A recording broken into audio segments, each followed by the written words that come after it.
everyone, welcome back to my channel. If you're new here, hi, I'm Sam and this is my April favourites. I've got quite a few things to show you. I've loved quite a few things this month, so I am gonna begin.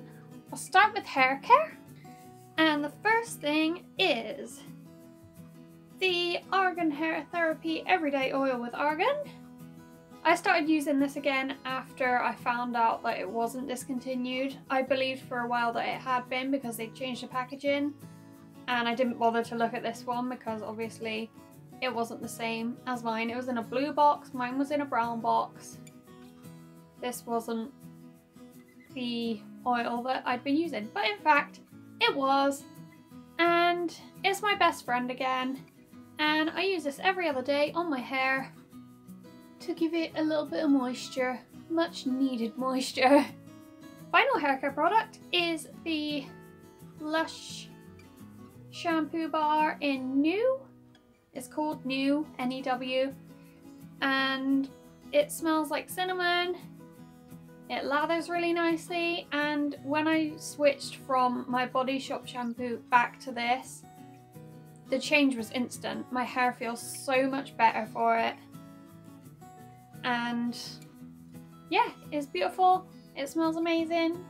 My only issue is the scent kind of disappears when you step out of the shower. When your hair is dry you can't really smell it, but get a nice smelling conditioner and it doesn't matter anyway. I actually got lipstick on. Oops. My next favourite is a perfume. Since going vegan, I've kind of felt limited when it comes to perfumes, but I found out on a channel that I watch that Ted Baker is actually cruelty free. So I put some Ted Baker perfumes on my Christmas list, and my mother very kindly got me a set of mini ones.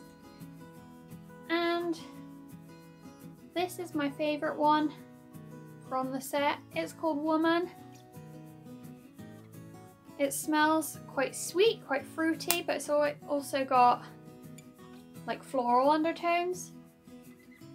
I have a little table that I keep my perfumes on, and I've been randomly selecting them every day. And when I picked this one up and put it on, like, it just called to me. It was like, hey, I smell great, use me more. Like, the other three that came in the pack are quite similar to each other. They're more floral than anything, but I really love this one. It kind of reminds me of the Jennifer Lopez perfume I used to love. So yeah, Ted Baker London, Woman Eau de Toilette. Would recommend. Next, I've got two beauty favourites for you. The first is a lipstick.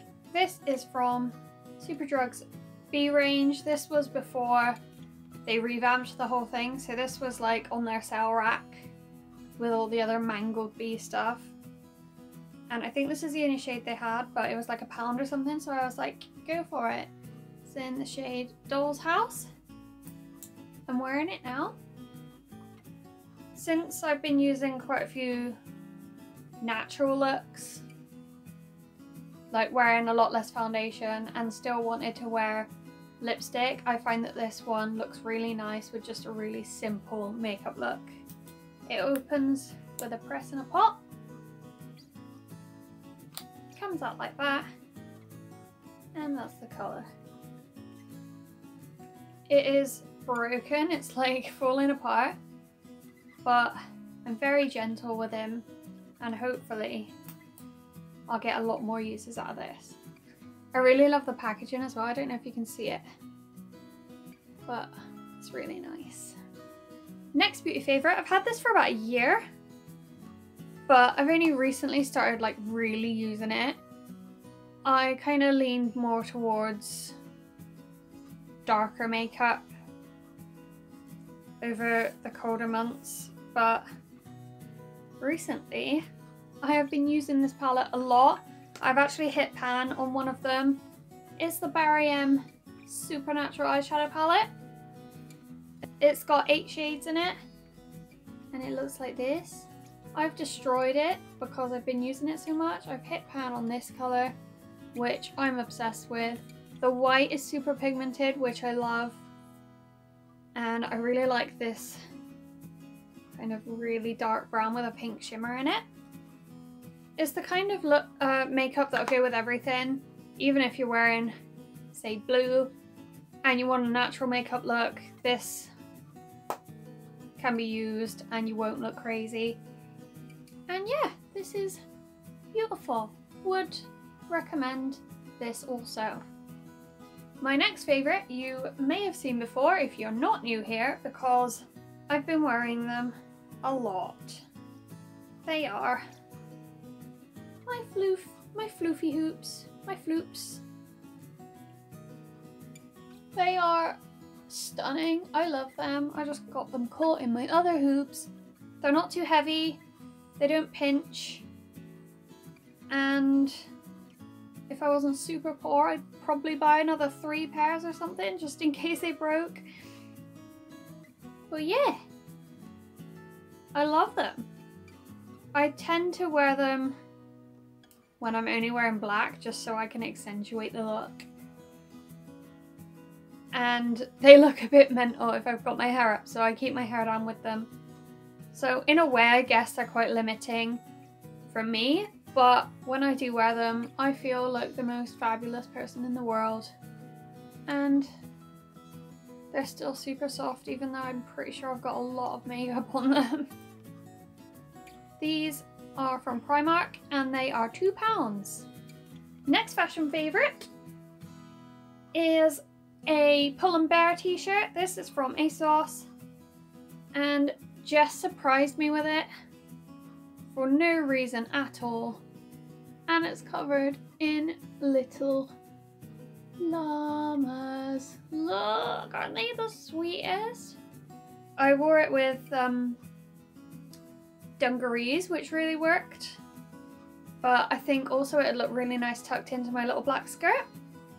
Quite versatile, great for summer, very soft, and I love him. My next favourite is a TV show. It is RuPaul's Drag Race. This was recommended to me by my friends, and Jess and I have been watching it together and we very quickly got through to season 7. Ru is flawless, and I've kind of developed an obsession with shower needles. I love watching them do makeup. It makes me so jealous, but it also makes me mad inspired. I'm watching it at 10 o'clock at night and I'm like, oh, I want to go upstairs and put makeup on. I want to do it with them. So far, my favourite characters have been Sharon, Shangela, and Chad. Chad is so stunning. Obviously, she's very plastic. She got surgery to look more female, but you don't tire of looking at her. So far, we've watched 2 episodes of season 7, and I'm in love with Violet already, so here's hoping she wins.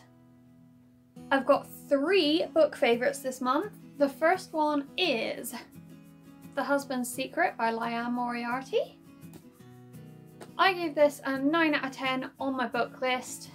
Although I kind of guessed quite easily and quite early what The Husband's Secret was, it didn't take away from my enjoyment of the book at all. I loved the characters, I loved the plot twists. It's about a woman who reads a letter she finds from her husband to be opened on the event of his death. He's not dead, but he's away. And she reads it and she finds something out that he's done that's unforgivable. And she kind of battles with the dilemma of whether or not she should ruin her life or the lives of everyone else by spilling her husband's secret. The ending was devastating, but perfect. So I would highly recommend this book. Really good. The next book, I actually awarded a 10 out of 10 on my book list, which is very rare. I think I've only awarded 1 other book 10 out of 10 this year. I awarded another book 100 out of 10, but that was a Stephen King, so you're allowed.